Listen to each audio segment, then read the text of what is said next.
It was very interesting to see also how rewarding yet also arduous the steps towards being able to publish a book, and especially with revising and editing, and how intense it is, but also extremely rewarding because I get to see, wow, this is what I wanted to say. And I'm actually saying it as best as I can with help of the editors and the illustrators.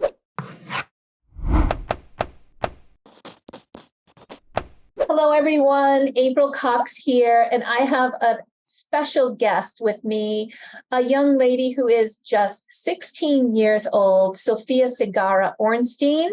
And she started writing a book when she was the tender age of 11. And we have the scoop from this young author and her journey for a new book that is just getting ready to publish and release. So please join me in welcoming Sofia. Welcome. I'm so happy to have you here. Thank you for having me. It's an honor, really. Tell us a little bit about your background, a little about you, the teenager, and then let's back up and let's talk a little bit about how you got started in writing. So right now I'm in high school. Specifically, I'm going to 11th grade, and it's been very hectic trying to organize and have really put my life and all the pieces of my life together while also balancing editing and revising the book. It's a hectic process, but it's also very exciting because I get to see my book come to life. And it's really been something that's been so long overdue. And I'm so happy that it's finally coming to fruition. So yeah, I started approximately when I was 11. And it was something that after Hurricane Maria in 2017, after it hit our island of Puerto Rico, I had to evacuate the island with my family. And we went to Florida, and there my father was homeschooling me. We weren't able to find a school right at the moment. And we had to also deal with other very important issues. And so during this time, my father and mother really encouraged me to write. And while my father was homeschooling me, he taught me a lot about how to unlock your imagination and your creative side and use that to really resemble and to put out something that really resembles you and what you're going through. And so I thought of writing about a girl who, is trying to go through her own life, trying to balance so many things, but is also trying to save the world. And in a way, at that time, I did want to do something similar, try to save my island, help out my own family that was partly also still in the island. And it was also something that I guess I could use as a method of just relaxing and also putting out all my energy into what I wanted to accomplish. And so I thought of creating a character who was balancing her own school life with trying to reach another planet to save the world from annihilation. That's just amazing to see that even at that young age. Have you always been a voracious reader as well? Yes, I have. I gone through many spelling bees and many other writing competitions. And I think I've always just wanted to try and get people to read what I was writing because I was really wanting people to find themselves and also see themselves in writing and in literature. So you started at 11. So how did things progress to the point from then when you first started to now, in what happened since then that got you to the point where now you actually took that story and went through the publishing of it? So partly after the hurricane, a few years later, or mostly months, we returned to the island.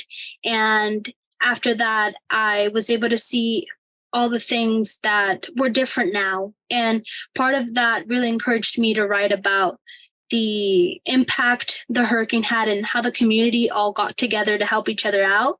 And I started to keep writing and getting ideas that really inspired the next few chapters that I wanted to continue after I started with the first few after the hurricane. And then after 2020, the pandemic hit, And also my grandmother passed away during that summer, which was also a very pivotal moment in my life. And I think after that, I really just decided to use all the inspiration that she provided and all the messages she gave me throughout her life and really put that into good use and write a book where someone like her, a Puerto Rican woman saving the world, being a lawyer and saving other people and really just being an incredible idol. She really inspired me to make a character that really resembled her. And hopefully I could, replicate or become something of her and use that through my writing. You have such wisdom for a kid that started so young doing this. And I was going to ask about your why, but as I'm listening to you talking, it sounds like a lot of your why comes from inspiration from your family and also the anxiety and circumstances around you that really drove you to express yourself through writing. Yeah, definitely. Are you continuing to write additional books? Do you see yourself doing that, or are you kind of focusing more on looking towards college these days? So I think a little bit of both. At the moment, I also just write ideas that I have on my notepad on my phone. And I always, whenever I have an idea, I would love to just leave it there. Maybe one day I can just also have something inspire me so much that I just continue writing on it. And I don't give up on those ideas. And obviously I still now have to focus on classes and have to focus now on other, standardized exams to get into college, hopefully. Right. And you're doing advanced classes as well. So you are a smart cookie and you're juggling an awful lot in preparation for your college days. How do you balance it all? I think when I try to balance things, I have to set aside time for me to think and also get my work done, but also try to set aside time for me to write and really reflect about what I've been going through, all the changes in my life that are so pivotal. And I always just set aside time. Usually that involves me drinking tea and then writing in my notebook or my phone. And then I usually set aside that time to just balance on writing, but also the majority of my time is, is mostly studying and trying to maintain my grades as much as I can. Why don't you tell us a little bit about the journey that you've recently taken over this past year or so as you took your words and saw them come together and come to life in a book form now? So yeah, it was very interesting to see also how rewarding yet also arduous the steps towards being able to publish a book, and especially with revising and editing, and how intense it is, but also extremely rewarding because I get to see, wow, this is what I wanted to say. And I'm actually saying it as best as I can with help of the editors and the illustrators. It was just all so cool and awesome to see it all come together. Everybody was just so helpful. And I'm just so thankful that everyone really was trying to help me as best as they can to be able to actually make the book. A lot of chapter books for middle grade and up don't have illustrations, but you chose to actually include illustrations. How was that process for you, going back and forth and coming up with those illustrations? Well, the initial idea was having writings and having texts, but also having a lot of images to showcase the characteristics of my character and her environment. I really just wanted to emphasize all of those aspects of the book. And so that's kind of what prompted me to keep that idea, because I didn't want people to try. And I also wanted to encourage people to create their own idea of who the character was, but I also wanted to help them and show them my character. Look at her environment. This is kind of where she is at. I want you to I just was sort of encouraging them to think about her in this environment, especially with all the planet and all of its gloriousness and all of the different aspects of it. I wanted to showcase the ideas and actually illustrate them, not only in text, but also through the illustrations. What was your favorite part of the writing and publishing process? Maybe the favorite part probably was, I guess, at the beginning, right at the beginning when I first started to write. Also, another important part I would say was right when I was able to get, the editor, and she was helping me so much in trying to organize all my ideas in a very cohesive way. It was so interesting. And also the latter parts where I was able to have sort of like the conclusion to it all and wrap it all up in a really nice way, especially now since I'm also nearing the end of my high school year. It's really cool to see how it's also coming up with my book. It's really very interesting. Do your friends and classmates know that you're writing a book and that it's coming out soon? No, no one really knows. You didn't tell anybody? Are you going to be doing school visits and looking forward to actually inspiring other kids to do the same?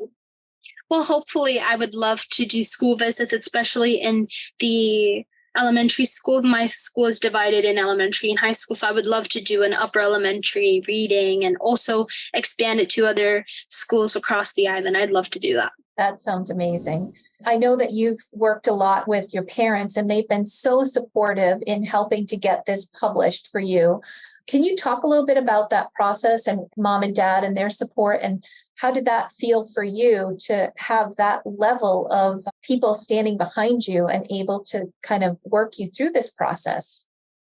So I think the most important thing in ever just accomplishing anything is to have a very reliable support system and also loving support system. And really, my parents were like my two columns that really just were always there for me whenever I needed help. And they always just pushed me so that I could accomplish and be my best self, because really it was just so, sometimes whenever there's so much going on, one can get overwhelmed, and they just helped me to maintain my mindset, concentrated in my goals. And that really was something that I really needed. And I'm so grateful for having it, because without them, I would have continued for the next few years trying to get this done. So I just really wanted to be. If you met another 11-year-old or 16-year-old that really enjoys writing and they want to do what you're doing, what kind of advice would you provide to them? So my advice would be to never give up.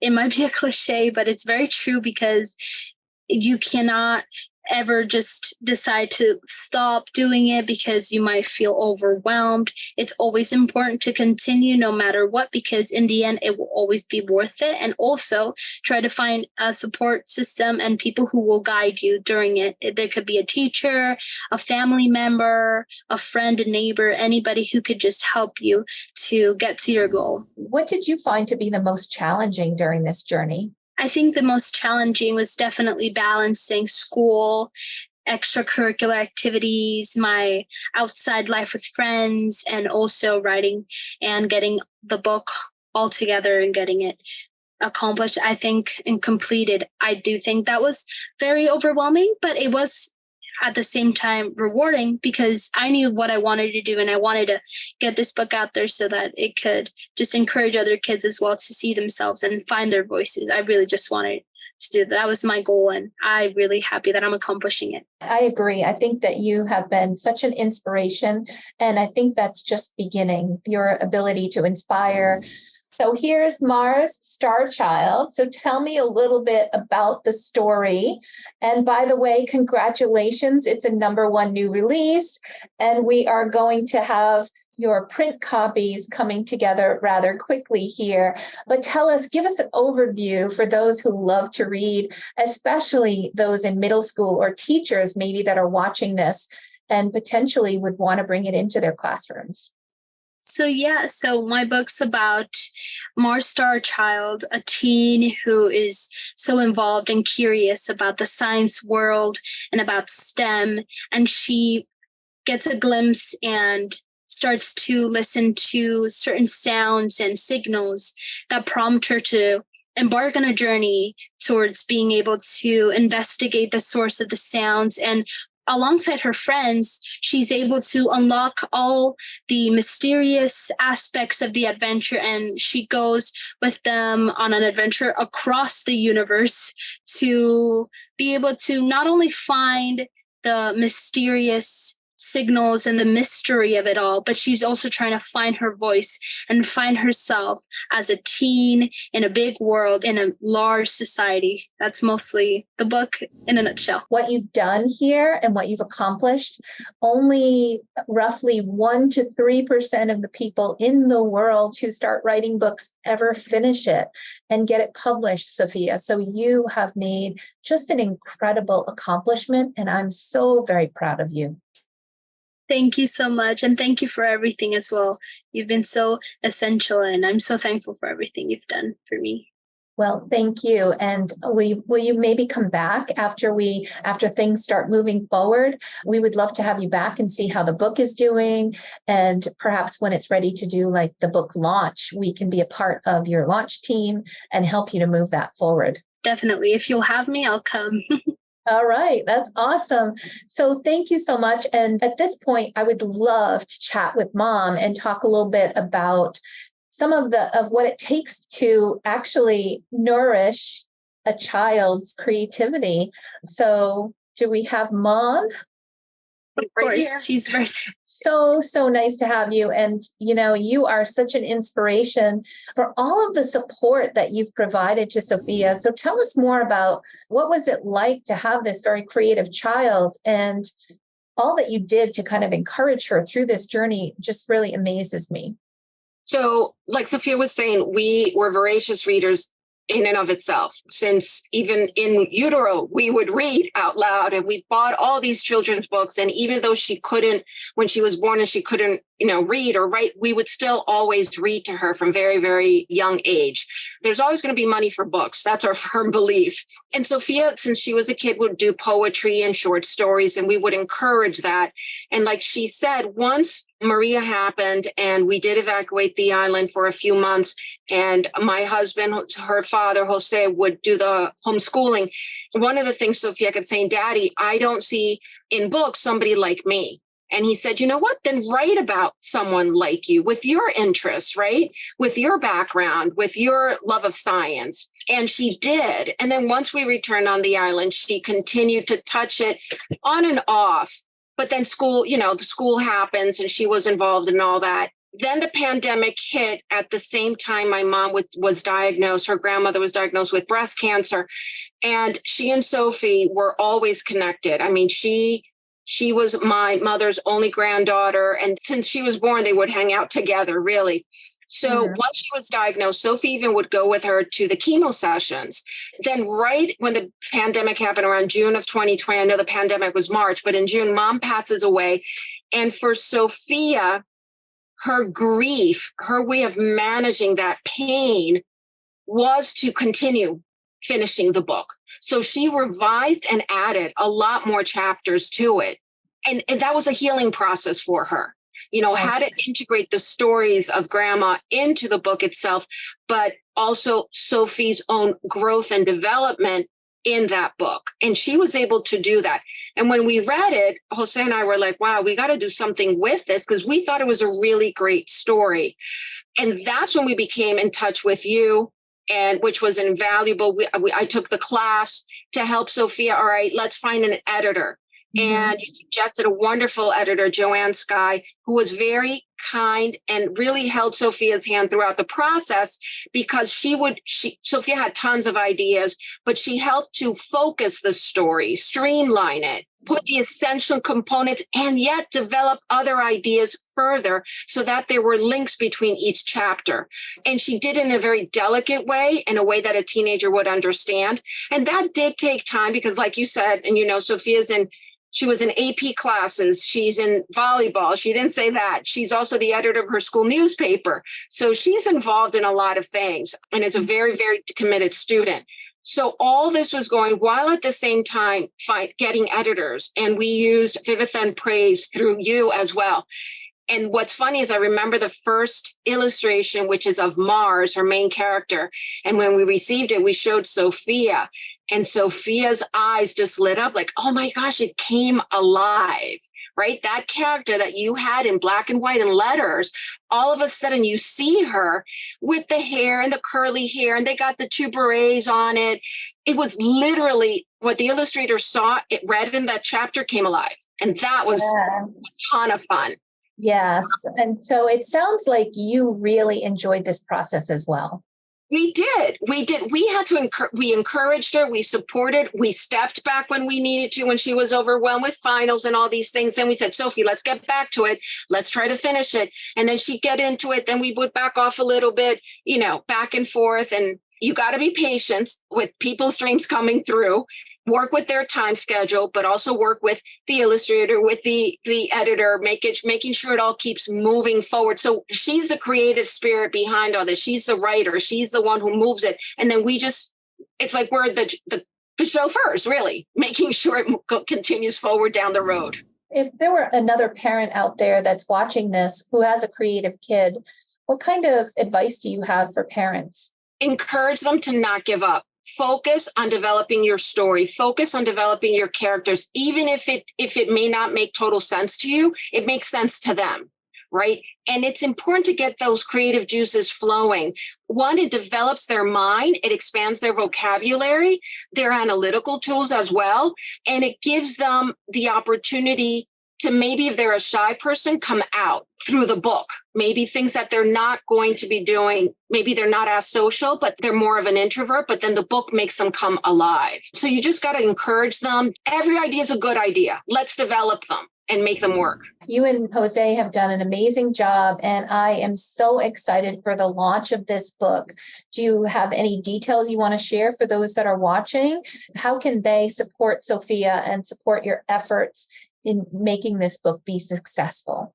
Well, definitely, I would encourage people to just log on Amazon and buy the ebook and start reading it. And if what you like about it, we would love for you to put a review on Amazon so that other kids and other parents get inspired by what your comments would be. The next part is we're almost finalizing the paperback and the hardcover, and then we're doing a soft launch. Jose and Sofia are going to be going to New York to visit some of the bookstores that he knows.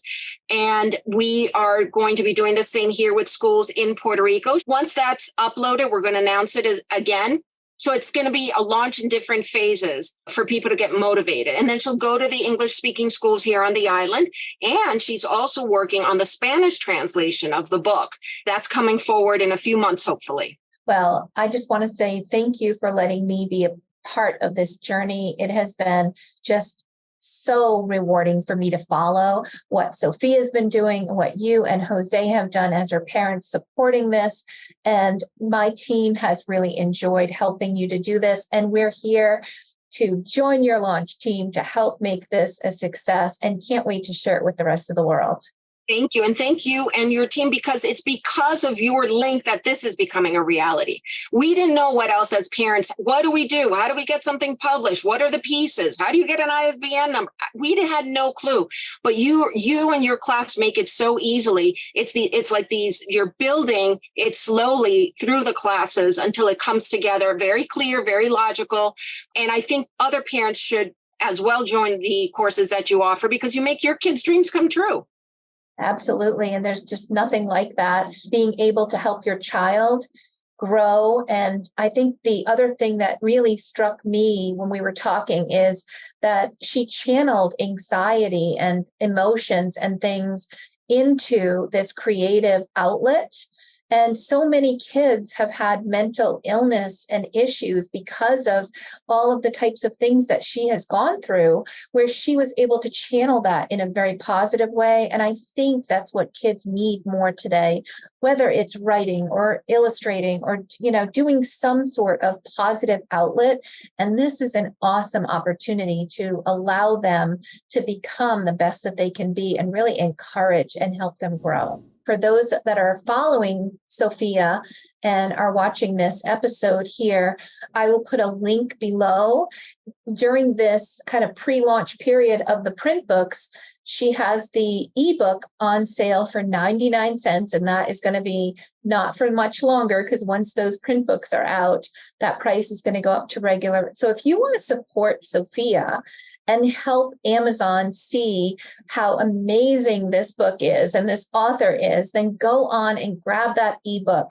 And don't just stop there. Actually take the time to go in, read the book, and provide a review, especially for debut authors. And middle grade books can be a real bear to break into and to get the kind of publicity and reviews and all of the things that we need to help this book be successful. So we definitely need your help. Sofia needs your help. Thank you, Sofia. You are an inspiration, and I cannot wait to share this with other kids who are also looking to do the same. So I hope everybody has a great time. There's going to be links below, so please do support this amazing author on her first debut book, and I'm sure it's not going to be the last. And thank you again for watching, and we'll see you in the next video. Take care.